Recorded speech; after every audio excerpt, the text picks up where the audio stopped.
Iran और Israel की जंग में अब अमेरिका खुलकर मैदान में आ गया है। राष्ट्रपति डोनाल्ड ट्रंप ने खुद कबूल किया कि ईरान की सबसे सुरक्षित न्यूक्लियर साइट फोर्डो को अमेरिका ने पूरी तरह ऑब्लिटरेट यानी तबाह कर दिया है। इस ऑपरेशन में अमेरिका ने 3 बेहद खतरनाक हथियार इस्तेमाल किए, जिनमें शामिल हैं टॉमहॉक मिसाइलें, B-2 स्पिरिट स्टेल्थ बॉम्बर्स और GBU-57 बंकर बस्टर बम।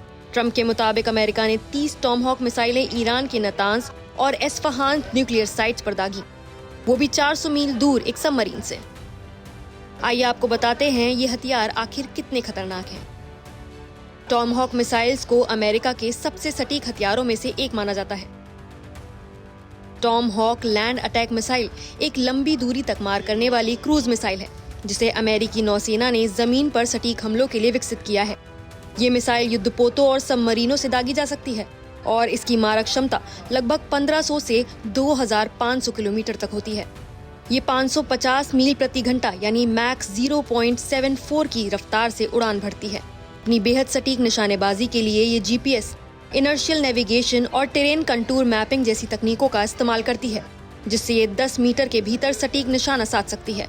इसका वॉरहेड लगभग 1000 पाउंड वजनी होता है और इसे पारंपरिक विस्फोटक या क्लस्टर म्यूनिशन के रूप में इस्तेमाल किया जा सकता है। एक टॉमहॉक मिसाइल की कीमत करीब $2 मिलियन होती है, जो इसे महंगा लेकिन अत्यंत घातक हथियार बनाती है। टॉमहॉक के अलावा अमेरिका ने इस्तेमाल किया B-2 स्पिरिट बॉम्बर, जिसे आसमान का अदृश्य शिकारी माना जाता है। B-2 स्पिरिट दुनिया का सबसे महंगा और तकनीकी रूप से सबसे उन्नत बम वर्षक विमान है। इसकी कीमत लगभग $2.1 बिलियन प्रति यूनिट है, जो इसे अब तक का सबसे महंगा युद्धक विमान बनाता है। ये बम वर्षक 6000 नॉटिकल मील तक उड़ान भर सकता है और हवा में ईंधन भरवाने के बाद इसकी पहुंच वर्चुअली असीमित हो जाती है। इसे केवल 2 पायलटों द्वारा संचालित किया जाता है। इसकी सबसे खास बात है इसकी स्टेल्थ टेक्नोलॉजी, जिसकी वजह से ये रडार पर दिखाई नहीं देता और दुश्मन की सबसे सख्त एयर डिफेंस को चकमा दे सकता है। ये विमान लगभग 40,000 पाउंड तक के हथियार ढो सकता है, जिनमें परमाणु और पारंपरिक बम दोनों शामिल हो सकते हैं।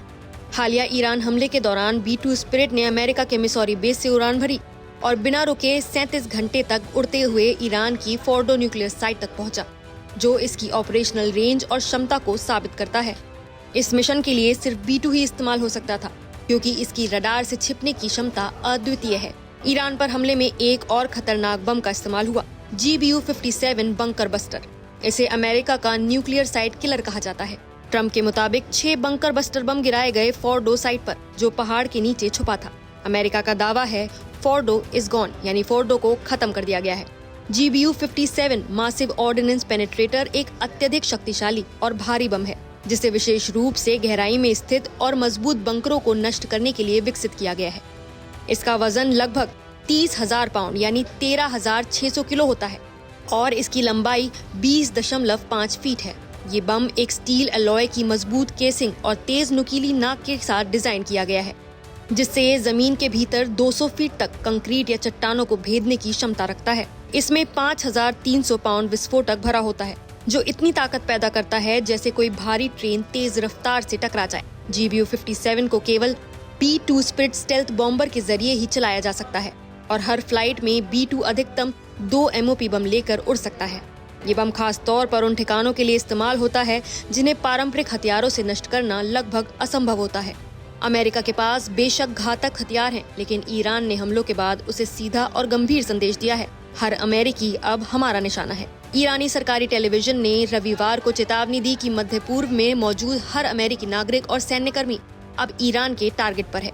एक प्रसारण में ईरानी एंकर ने राष्ट्रपति ट्रंप को संबोधित करते हुए कहा, आपने शुरुआत की थी, अब इसे खत्म हम करेंगे। इसी के साथ टीवी स्क्रीन पर अमेरिकी सैन्य ठिकानों की एक लिस्ट दिखाई गई, जिसके ऊपर लिखा था ईरान की फायर रेंज में। ईरान की इस प्रतिक्रिया ने सवाल खड़ा कर दिया है कि क्या अमेरिका ने ईरान के न्यूक्लियर साइट्स पर हमला करके मध्य पूर्व में खुद के लिए नई मुसीबत खड़ी कर दी है। ट्रंप ने भले ही इसे स्पेक्टेकुलर मिलिट्री सक्सेस बताया हो, लेकिन ईरान की खुली धमकी और जंग की शुरुआत की बात ने ये साफ कर दिया है कि हालात अब और बिगड़ सकते हैं।